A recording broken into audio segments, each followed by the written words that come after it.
It was a freezing night in November of 1986 as a snowstorm raged on in the otherwise quiet suburbs of Newtown, Connecticut. Beneath the falling snow, a man dragged a heavy tarp toward a rented woodchipper by the frigid Housatonic River. Days later, neighbors and friends of this man began asking where his wife, Hella Crafts, had gone.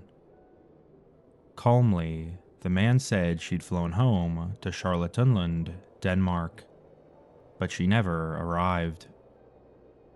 When investigators finally combed through the snow, they found a scene so gruesome it would forever be known as the Woodchipper Murder.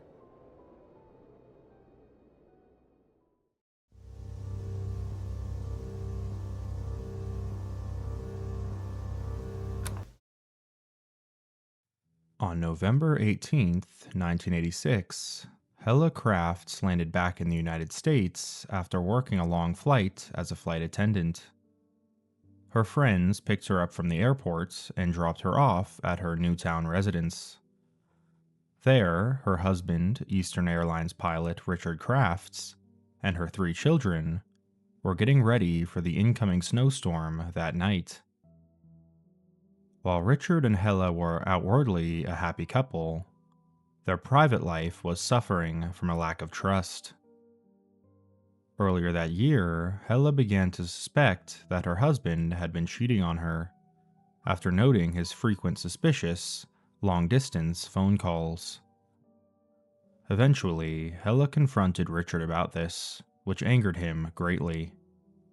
Richard's response only served to add to Hella's mounting suspicions, causing her to meet with the divorce attorney and hire a private investigator by the name of Keith Mayo. Shortly after, Hella's suspicions were confirmed, as Mayo captured several photos of Richard kissing another flight attendant outside her house in New Jersey. Given Richard's bad temper, Hella's suspicions were accompanied by growing concern over what he might do if she decided to divorce him. Hella's friends were aware of these concerns and had witnessed Richard's volatile temper themselves.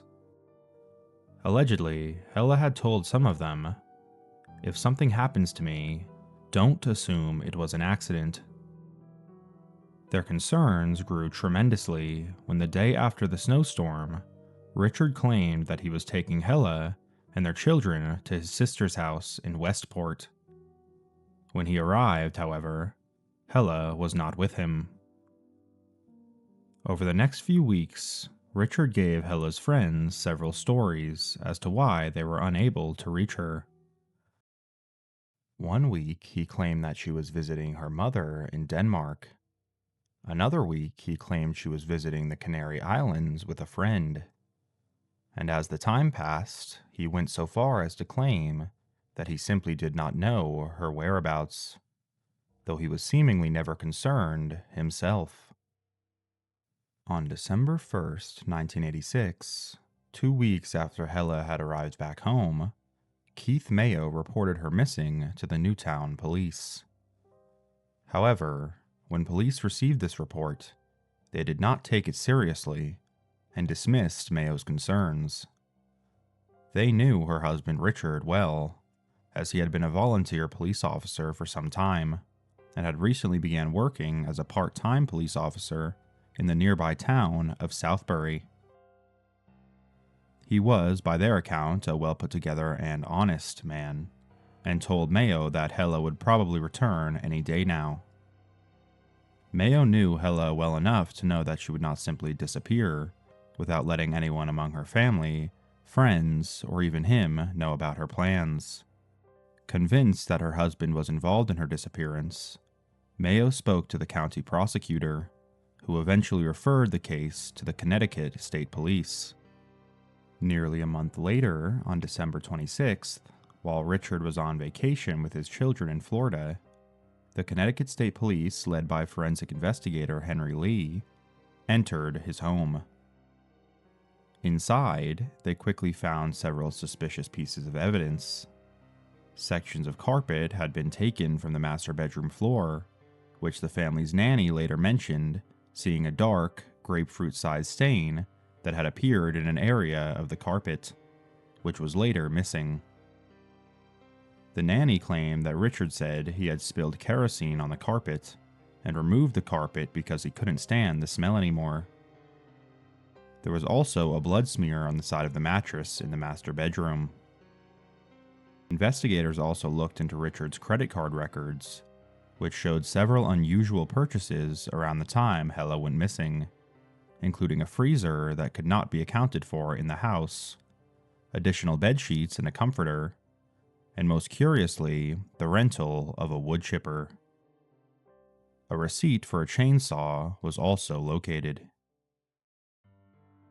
With mounting evidence that Richard was involved with Hella's disappearance, investigators began to speak to potential witnesses in the area. During this process, investigators spoke to snowplow operator Joseph Hine, who recalled that on the night of November 18th, he had been plowing the roads during the snowstorm when he noticed a rental truck parked alongside the shore of Lake Zor. Attached to the back of the truck was a wood chipper. Hine then led detectives to the location, where they examined the water's edge and found several small pieces of metal and a small amount of human tissue, including the crown of a tooth, a fingernail covered in pink nail polish, chips of bone, and 2,660 bleached blonde human hairs, and type O blood. Underneath the water, divers located a chainsaw and serrated cutting bar, which had human hair, human tissue, and bluish-green cotton, later proven to be from one of Hella's sleeping gowns, embedded in the teeth. The chainsaw itself was quickly traced back to the same store that Richard had purchased it from, and despite a scratched-off serial number, investigators were able to restore it and confirm that it was indeed the same chainsaw. The DNA found on the chainsaw was also confirmed to have belonged to Hella Crafts. At the scene, Detective Marty Orden allegedly said to his fellow officers, "If he did what I think he did, it's time for me to retire." A prosecution for homicide requires an official determination of the death of the alleged victim, which is almost entirely done with identification of a body. The body of Hella, however, was nearly obliterated. Fortunately, with the help of a forensic dentist, the tooth crown found on the water's edge was matched to Hella's dental records. With this evidence, the Connecticut State Medical Examiner's Office issued a death certificate on January 13, 1987, and Richard Crafts was immediately arrested. To ensure that the state would have a strong case for the upcoming trial, State Medical Examiner H. Wayne Carver obtained a pig carcass and fed it through a wood chipper. The shape of and marks on the pig's bone chips after this process were strikingly similar to the shape of Hella's bone fragments, further strengthening the theory that Richard had used a wood chipper to dispose of Hella's body. Richard Crafts' murder trial began in May 1988 in New London, Connecticut.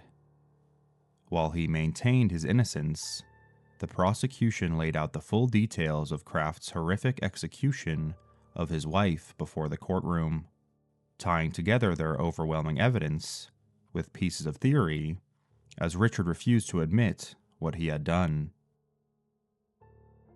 The prosecution asserted that when Hella returned home on the night of November 18th, she helped put her children to bed before going into her bedroom. There, she and her husband likely got into a tense argument over Hella wanting a divorce. It was at this point that Richard must have waited for his wife to turn around, perhaps to change the sheets or climb into bed, when he bludgeoned her on the back of the head twice with a blunt object, believed to have been a police flashlight he often kept at his side of the bed. Hella, who was either knocked out or killed outright, fell, causing the carpet to become stained with blood, and the mattress partially smeared. From here, Richard likely wrapped her in the bed sheets he had recently purchased, and carried or dragged her body to the garage, and placed her into the freezer before waiting for several hours until she was frozen solid. He then proceeded to take her now frozen corpse out of the freezer and load her into his truck. He then drove to Lake Zor, where he dragged her body out of the truck and cut her body into chunks with the chainsaw. Richard then loaded the pieces of Hella into the rented woodchipper, likely projecting her shredded and fragmented corpse into the truck bed. Richard then shoveled the pieces of his wife into the lake and onto the shoreline. The case went to the jury after 54 days. On July 15, 1988, the 17th day of jury deliberations, a single juror refused to continue, and the judge declared a mistrial. A second trial in Norwalk, Connecticut, ended in a guilty verdict on November 21st, 1989, and Richard was sentenced to serve 50 years in prison, making it the first ever murder conviction in Connecticut history, with the victim's complete body never being recovered.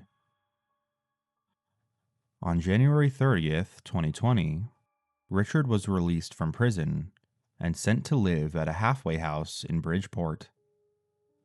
Richard was released early because of statutory good time, which allows sentences to be shortened for good behavior. He was 82 years old upon his release and is currently still alive.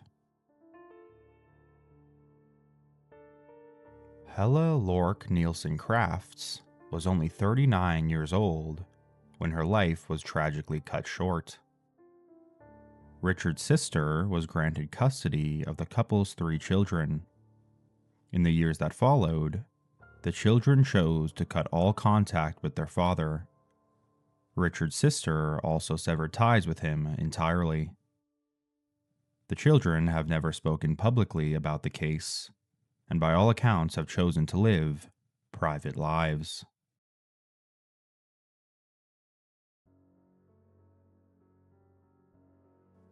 Thank you to all of you here on YouTube, and thank you to all of my Patreon members for your continued support. Jason Varga, AJ Uffrey, Swisham, BabyCon Nobu 1220, Mason Alongo, Wuant Superfan, Jake C., Angelina Armstrong, and Bailey Lester.